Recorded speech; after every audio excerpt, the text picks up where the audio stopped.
Hello YouTube, it's Beconable here. Today we're going to go over some Windows 11 keyboard shortcuts and hotkeys, some easy tech tips for you to help you out here with some Windows 11 keyboard shortcuts. With that being said, let me go ahead and get started with our first keyboard shortcut tech tip of the day. So this comes in handy when you have multiple files open and you need to get back to your desktop. So I've got multiple files open. A lot of people typically just go up here to the upper right hand corner, minimize, minimize, until they get back to their desktop. Once they're back to their desktop, then they're do what they need to do and go back to what they were doing. Well, there is another way that you can do this. So let's say I have a bunch of stuff open, this super important print me file that I absolutely need to print when I'm done with this, is you can just hold the Windows key and you can press the D key for desktop. When you do that, it automatically minimizes everything. I want to make a quick note. This does not close out of your application, so don't freak out. Your applications are still open. They're just down here in the bottom of your taskbar. You can clearly see them down here. Here's my picture folder from my File Explorer. I've got my YouTube video still here. My very important notepad file is still here. It's all still there. When I want to bring them all back up, as long as I haven't opened up anything else or done anything else, I can hold Windows key and press it D again, and that will bring everything right back up for me. My next shortcut here is probably a popular one everybody knows, is Control Alt Delete. When you press Control Alt Delete, you will see this screen that has the lock and switch user, and most importantly, probably Task Manager is what a lot of people want to go to. And that brings up Task Manager. So here's your Task Manager. Okay, so I have Task Manager open. There's another easier way to do this. So if I wanted to get to it, I can just press Control Shift Escape. And all those keys are on the left-hand side of your keyboard. It'll automatically open up Task Manager with just the one button press here instead of having to do the Control Delete and then do Task Manager. To lock your computer, so if you're, especially if you're at work, this is going to be super important if you're at work and you're always getting griped at because you always walk away and leave your computer unlocked. Super easy way to do this. If you hold the Windows key and press L, that will lock your computer. Easy, easy. And then our next keyboard shortcut is to bring up File Explorer. Normally, if you want to open up File Explorer, you can just go down here to this folder on your taskbar, and that will open up a File Explorer window. If you want to open up a new one, there's a couple different ways you can also go about it. You can right-click, and you can go to File Explorer. But that's not a shortcut key, obviously, right? So we want the shortcut key. To do that, you hold the Windows key and press E for Explorer, and it will open up a new window. I think you're noticing a theme here. A lot of these shortcut keys are you hold the Windows key and you do something, right?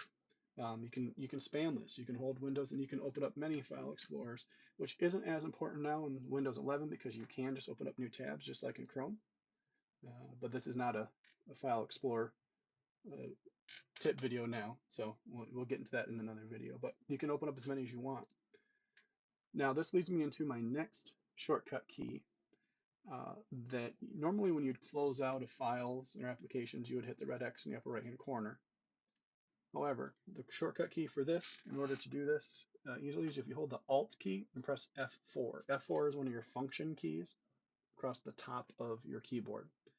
So if you press it's F1 through F12. So if you hold Alt, press F4, it will close whatever active window that you're in. One important thing to note is if you are on YouTube in Chrome and you have multiple screens open. So if you were to hold and do Alt F4 here, it's going to close out completely of Chrome. See, so the whole thing is completely closed. So be careful with that. You can have unintended consequences when you do that. This next tip that I have for you, I'm just going to open up a couple other windows so it's have more to go through, is bouncing between applications. So normally if you want to go through applications, you'll either minimize until you find the one you want, or you will hover over your taskbar here. And you can see you can go here, or you can go to your new tab here. If I want to go to my file that I wanted to print, I can do that. But there's a super easy way that you can go between applications. All you got to do is hold the Alt key and press Tab. When you do that, it's going to bring up your applications window. You can see all the different applications that you have available. When you do this, there's two different ways you can navigate through all your files. You can either just take your mouse, hover over, click on it, and it will take you to it. So if I want to go to my picture here, or if I want to go to my super important file, I could do all that. The other way that you can do it is simply by holding Alt and pressing Tab. While you keep holding Alt, you can bounce between. You see how it highlights the application in a gray border. Once I get to where I want, I just let go of everything and it'll take me to it. So that's a super useful one that not a lot of people know, surprisingly. One other nice one that you can do, so if I were to go to YouTube and I wanted to refresh my page, there's a couple different ways you can do it. You can go here to the refresh button and it will refresh. So if I went through all the recommended videos and I wanted to see if there's any more, I could do that. I could click on the YouTube button, same thing, it'll refresh. Or the shortcut key is F5. All I gotta do is press the F5 key at the top of your keyboard and it will do the same thing. Super useful. Another thing while I'm on Chrome here, it's nice to know, it's not as crucial anymore. So like, because in your URLs, your web address is at the top, you don't have to put www.whatever.com anymore. Or plus our search histories will have that stuff all backed up and filled in for us anyways. But I'll give this example because it is nice to know, because sometimes it comes in handy, but it only works for .com. So if I want to go to youtube.com, what I could do, normally if I just do this and I can hit enter. I don't know if you guys, some people don't know this either, but you can use the URL in Chrome anyways. The URL part where you put in the address up here or down here work as the same thing. It becomes a search bar. Use a Google search and it will take you here and you can click on YouTube and it will go there. Or when you're in your address bar, if you type in the address you're trying to go to and hold Control and press enter, it'll put in the .com for you automatically. So if the website's not loading for you, you can do that. It's a nice little shortcut. The last one I have for you guys, and a lot of people know this, but some people don't, and I like to share this because I feel that it's important. It's easier. So if you want to print, there's many different ways you can print. You can, so for Chrome, if you click the three dots in the upper right hand corner and you go to print, that'll bring up your print dialog box. Okay, easy enough. The shortcut key to use for this, however, is Control P. If you hold Control, press P for print, it'll do the same thing. This is the same for every application you go to, regardless if it's Chrome or if I go to this photo here, and you can see that to do it here, you'd go to the print button up here, which was different than the upper right-hand corner of Chrome, and it brings it up no problem. But I can hold Control and press print again, and it brings up that same dialog box. Same thing if I go into Notepad, and this time, for me to be able to finally print this important message, I'd have to go to File and then go to Print, and it will bring up the box, the dialog box. Or I could do Control P, and it does the same exact thing.